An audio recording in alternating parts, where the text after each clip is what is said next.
Hey guys, Zach here, coming at you with another video.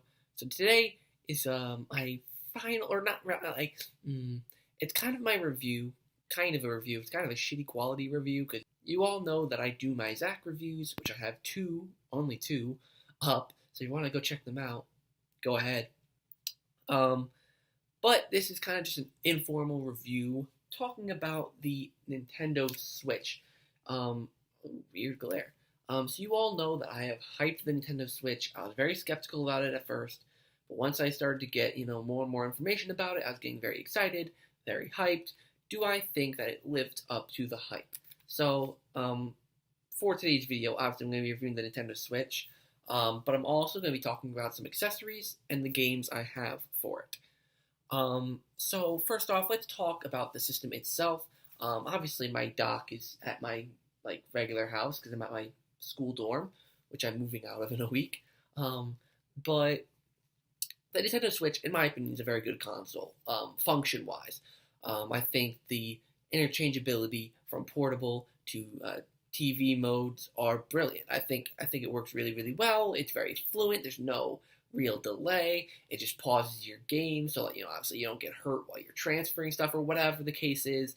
So it's very, very, very good when it comes to that. Obviously, it's not the most powerful console in the world. It does, it's I believe below PS4 and Xbox One standards. But for a console like this, I really don't see that being an issue. Because of the fact that its main purpose is that you can take it on the go and take it with you. So that the graphics for it in tablet mode are very good compared to today's standards. Like it's above PS Vita, all that. So it's the most powerful console when it comes to portables. But when it comes to home consoles, it's more powerful than the Wii U, but it's not like PS1 or PS1, whoa, PS4 and Xbox One quality. It's on a league of its own, but for a portable console, it's very good. So it depends on what you want to use it for. Or really, it shouldn't matter at all because like some of this quality for portable gaming is good nevertheless. One downside of it is its battery life. Its battery life, for me at least, lasts about 2 to 3.5 hours, varying on the game I play. But personally, I'll be honest, I don't have too much of an issue with it. There's been a couple times where the battery's been like, oh, battery's dying, I gotta plug it in. But for the most part, I don't play long enough sessions of games to have that issue. If I was going on a road trip, which is where I mostly came across the problem, then of course I'm gonna have some issues. But if I'm just gonna take it out with me, like go about my day, but take it out every now and again to play Zelda or to play Mario Kart, then it's perfectly fine, at least for me. But if I'm going to take it and I'm planning on doing extended play sessions with it in portable mode, then that's where you're going to run into some issues. But if you just plan on using it for little bits throughout the day, you'll be fine. I went through, I think, 3 days on one charge with this thing going through my day. Like, pulling it out, playing it whenever I have lunch or free between classes, stuff like that. But, days where I would go on a road trip or something, that's where I would, need to have the charger with me at all times. So that aspect of it is, not great. But it's not, to me, I wouldn't call it a flaw or anything like that anyways, because like I said, I don't use it extensively anyways, no matter where I am. So, if I do have to charge it, then I'll charge it. But I personally don't mind the not so amazing battery, especially if third parties or even first parties are going to come out with battery extenders to hook onto the Switch. I think it won't be much of an issue, but that's to wait and see. That's something we'll have to wait for.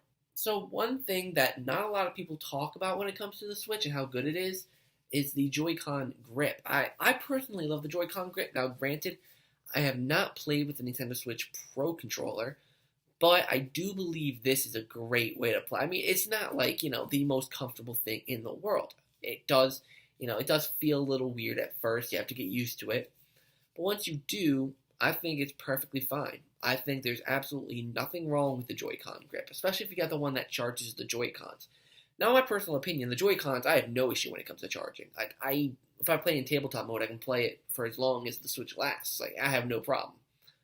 Um, but I do think this is, if you can't afford the Pro Controller, it's still a fine way to play. If you're wanting to get the Switch, but you're like, oh, I want the Pro Controller, I've heard it's the best way to play, but I don't want to dish out the $70. Well, you could still play with this, and I personally think it's just fine. It's, like I said, probably not as good because I haven't played with the Pro Controller, and I heard it's really good, and I do want to get one, but $70, can't do that right now. But, for a Joy-Con grip that comes with the system, I think it works pretty well. Another accessory you might want to get is this. There's these developed by many different companies. Like, this is just like a cheap third-party one. There's one made by Hori, which are known for making controllers. But what it is, it's a play stand for the Switch when you have it on tabletop mode. And it's like, I believe, less than $15. And it's basically just like a kickstand. But the cool thing about this is that it has this hole right here. So that once you put the Switch on it, let me just get the Switch on it. Obviously, at the bottom, the charger hole is exposed so that you can charge it while it's being played. Because if you just kick the kickstand on the back, you can't charge it because the bottom of the Switch covers the hole with the table or surface you're putting it on. So, I really recommend one of these if you want to play it in tabletop mode a lot, which you'll mostly use tabletop mode if you're playing multiplayer on the go. Like, you'd mostly probably play in handheld mode if you're playing single-player games like Legend of Zelda, but if you're playing Mario Kart, like with friends and you're at school or whatever, this is a must-have accessory because, having this, it makes it a lot easier. And then plus, one thing the kickstand also can't do is that you can have it set at multiple angles.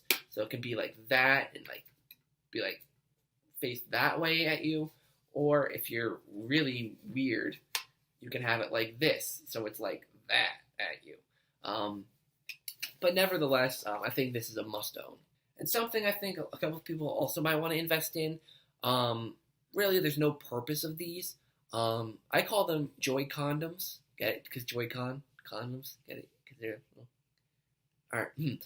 They're basically like the Wii remote condoms that were with the Wii, except they're for the Joy-Cons. And the only downside about these is you can't use them with the grip. The pair I ordered also came with these. As you probably noticed, the thumbsticks are different colors. They're thumbstick grips, and these are actually pretty good. You actually kind of want these. They make the thumbsticks a little easier to use. Because the thumbsticks are rather small and stuff, so it adds a little bit of size to them and it adds a little bit more texture, so that it's easier to use them. I personally really like this. I believe this was less than $10 as well. But, I think it works really well. I think they're really good. I just like them. And like I said, they're cheap. So, and they have this, little curvature on the back, so it's easier to grab, it's easier to hold, it's more comfortable to hold. And I just really like these and how they're set up. So another thing that the Nintendo Switch supports is amiibo support. So this is my Splatoon Girl amiibo. And I've used it in Mario Kart 8 Deluxe, which I'll talk about later. But really, it's simple. It's on the right Joy-Con on the thumbstick. I was very confused at first when I was trying to tap in the amiibo. I was trying to say, is it like here? Is it on the face buttons? Is it on this Joy-Con? But then I figured out it's on the thumbstick, which is, it tells you that, which I'm stupid and didn't read it. But just tap it on the thumbstick and boom, you got an amiibo in. It's pretty fast when you tap it. But yeah, so that's amiibo support. I still don't see the real need for amiibo. But if you're into amiibo, that's one cool thing with Switch, and especially apparently the Pro Controller has it as well, so you can just tap it onto the Pro Controller and then boom, you got your amiibo in the game. So that's pretty cool. If you were into amiibo. So the last thing I want to talk about are the games. So I have 4 games in total, 3 physical, 1 digital. The 3 physical games I have are, of course, The Legend of Zelda Breath of the Wild. I have Mario Kart 8 Deluxe, and I have Super Bomberman R. And the one digital game that I have is Fast RMX or Fast Remix, however you want to say it. So I'll talk about each of the games individually. Firstly, I'll talk about Fast RMX. Basically, it's like an F-Zero-esque racing game. It's very, very fun. I think it's a really good racing game, and it looks really good. Like, really good. The graphics on the game are really show what the Nintendo Switch can do, especially in portable mode. It looks really good with the effects of the rain on the screen, like in certain levels where it's like raining. The fast-paced racing is very reminiscent of F-Zero, so fans of F-Zero will like it. And a lot of people have talked about this game, but I really liked Fast RMX, and more people should play it. I think it's really, really cool, and the online works perfectly. I haven't experienced any issues with online. Yeah, that's Fast RMX. That's all I can really say. So Super Bomberman R is Bomberman. I mean, I've never really gotten into Bomberman ever. I played one on the GameCube. It was like Bomberman Jetters or something like that. But I believe that one's actually not like a traditional Bomberman game. Correct me if I'm wrong. I don't remember it. I played like a couple levels of it, but I never beat it. Never really got into it. And this game is pretty fun. I like the art style. I just like the style of the game in general. All the different little Bombermen. Bomberman Rangers. Okay, that's what they're called. You have all the different colors. You get to choose which color you like. All of them have different personalities. It's really cool how they do that. Played a couple online matches. It's pretty cool. Apparently they're doing some free DLC for the game. I don't know if they have already. If they have, then I'll go ahead and download it and tell you what I think of it. But thankfully, I think this game is $50, and I wouldn't pay $50 for this game. I got it through some discounts and stuff. I got it for like 25 or 30 or something like that. So, I paid a little less for it. So that's a little more worth it than 50. But, I mean, if you're a real Bomberman fan, then I guess maybe you'd like it because it's very traditional. And it's fun. It's very, very fun. The levels can get really difficult. I've lost all my lives a few times. I had to pay coins or whatever it is to, redo them. And, it's made by Konami, which, we all know Konami. They've been screwing up lately.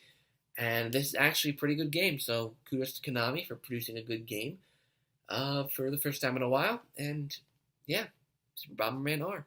Next up is Mario Kart 8 Deluxe. So obviously this game came out more recently.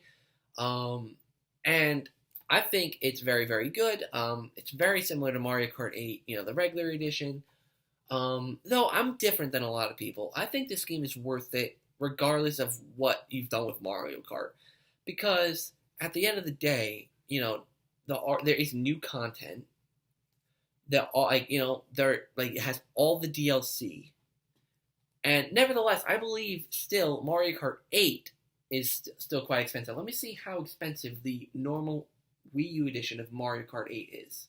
Yeah, if you were to go to GameStop right now, it's $45 for a pre-owned copy of Mario Kart 8, plus the DLC you'd have to buy, and you'd be missing out on that new content. So, because Mario Kart, the newer Mario Kart games, or actually any Mario Kart game really, always holds its value. Or at least most of it. So I think this is a perfectly fine deal to get this, all the DLC, which personally I didn't get the DLC. I think I got one of the packs of DLC. I believe there were 2, and I only got 1. So to have all the DLC physically with the game, in case you got a new Switch, it's not like you get a new Wii U and you have to rebuy the DLC. So I think that's perfect. Having all the DLC, all the new characters, even more new characters, and the new battle mode, which I love. The only one I haven't played yet is, of course, the new one, Renegade Roundup. But I'm waiting to play that one when I have friends. I do plan on making gameplays of this video, or of this game, actually. Let me know if you want to see me play Mario Kart 8 Deluxe. I have been wanting to do some Zack plays on this. So let me know if you want to see Mario Kart 8 Deluxe. So overall, I think this is a game that you must buy if you have a Nintendo Switch, especially since there aren't many Nintendo's first-party games out there right now. Splatoon 2 is coming out in a couple months. We have ARMS next month. But for now, Mario Kart 8 is a great one to get. Mario Kart 8 Deluxe is a great one to get. And lastly, Legend of Zelda Breath of the Wild. Everyone's been talking about it. Everyone calls it the perfect game. And I must admit, I do love this game. I absolutely love this game. there's no words. I've actually gotten farther in this Legend of Zelda game than I have in any other Zelda game ever. I've put more time, more hours. I believe I'm gonna check how many hours I've got into Breath of the Wild. I believe I have somewhere upwards of 50 hours or so, which for most people, like you've been hearing, like more than 50 hours, like 50 hours isn't a lot compared to everyone else at least. But you know, okay, I played for 40 hours or more. So I've played for about 40 something hours, which for me is a lot. I mean, I don't play games that extensively. So to put that much time into a game, and I'm honestly almost done with it. Spoiler alert for this game, but it's been out for 2 months, 2.5 months. So, if you don't know much about it by now, I'm sorry. But basically, I've gotten all the Divine Beasts. I've recaptured them all. Got the Master Sword. I don't know how many shrines there are, but I believe I've got around 50 of them. I went to Hyrule Castle to take down Ganon, and I got my ass kicked, so I'm doing a little more training, a little more, preparing for that. But, I think it's a brilliant game. It's, and the funny thing is, everyone's calling it a really hard game, which it is hard. Don't get me wrong, it's hard. But I've had an easier time getting through this game than Majora's Mask and Wind Waker. Wind Waker, maybe not so much, but Majora's Mask, definitely. Because Majora's Mask, I'm still stuck. Wind Waker, I think I'm stuck because I rage quit at a part. But Majora's Mask, I'm just legitimately stuck and don't understand one of the dungeons.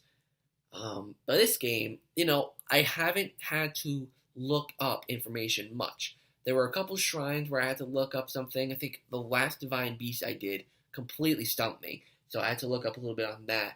But the first 3 Divine Beasts I figured out on my own. Just that feeling of figuring stuff out on your own, and all the shrines and all the Divine Beasts, and just wandering around, and just the order I did things. Every person can do things in a different order, because once you get off the Great Plateau, you're free to explore wherever you want. And that's what I did. And I chose my own path, and my path, ironically enough, was a good one. I went right to, I believe it's Impa? I can't remember everyone's names. But she told me to go to another person and talk about the story a little bit more, and there's flashbacks, and, there's just a lot. There's just, a lot. And I think this game, while it's not perfect, there are frame rate issues, in my opinion, that kind of, take away a little bit. I still think it's perfect in the aspect of what it's about and how it plays and what it does to the Zelda franchise. It revamps it, because there hasn't been a Legend of Zelda game, a new Legend of Zelda game, since Skyward Sword, I believe. So, it's a very great resurgence of the Legend of Zelda franchise. It's different, but it does it well. So that is Legend of Zelda Breath of the Wild. So one thing that sucks about all of these games is that none of them come with any manuals. The only game for the Nintendo Switch that I know of that comes with a manual is The Binding of Isaac. I believe that is the only game that comes with a manual, which is rather unfortunate because, I wanted to see Nintendo return with manuals because I think manuals make games. They really add something to the game, something to look through, something to do. Thankfully, Binding of Isaac has it, and probably some other games I don't know if have it. But, I just wish these games had it, because these games are more higher class games than Binding of Isaac. Mario, Zelda, Bomberman, and, I just wish these had manuals. But, thankfully, I'm going to show you each one on the inside. I think I just showed you Mario Kart 8, but I'll show it again. They have little things on the inside to make it not boring, because Xbox One games, for example, or even Wii U games, it's all blue or green on the inside, but at least these games have some sort of artwork or something on the inside of the case to make it at least look good. And the Legend of Zelda one's probably my favorite, because look at that. Look at that. But, yeah, those are the games. So, what do I think of the Nintendo Switch? Actually, I forgot to mention one of the accessories. Carrying case. you're gonna need one of these. I picked kind of the shitty one. It comes with a cleaning cloth. It's a very, very generic one. There are better ones that you can get for the same price. Usually, the average cost of one is like 15 to 20 bucks. That's what you can get most of them for. There are some better ones that go upwards of 30 or 40. I believe there's like a backpack that's around 50. But carrying case is a must-have for the Switch, especially if you plan on taking it with you wherever you go. And also a screen protector. I have my screen protector on here. I have a few bubbles. I don't know if you can see that. You could definitely see the one that's over here. But screen protector is a must-have because it can scratch. I haven't scratched mine because I've been very careful with it. But many people have scratched it. I believe Wood from Beat 'Em Up scratched his, and it's unfortunate because the Switch, you want to play it on the go and not have it get scratched. Especially since it's very open, very vulnerable to any kind of contact with anything. Especially some games are touchscreen. Even Mario Kart 8 Deluxe is touchscreen at points. But yeah, so I've went on long enough about the Nintendo Switch. Do I like it? Of course I like it. I can't wait for more to come out, like Splatoon 2. ARMS, I really don't care too much about, but I want to see what it brings to the table. Like I said, Splatoon 2, Mario Odyssey, just tons of great games that are coming out for the Switch, and I'm very excited for them. So thank you guys so much for watching. Hope you enjoyed. Until next time, I'll see you in the next video.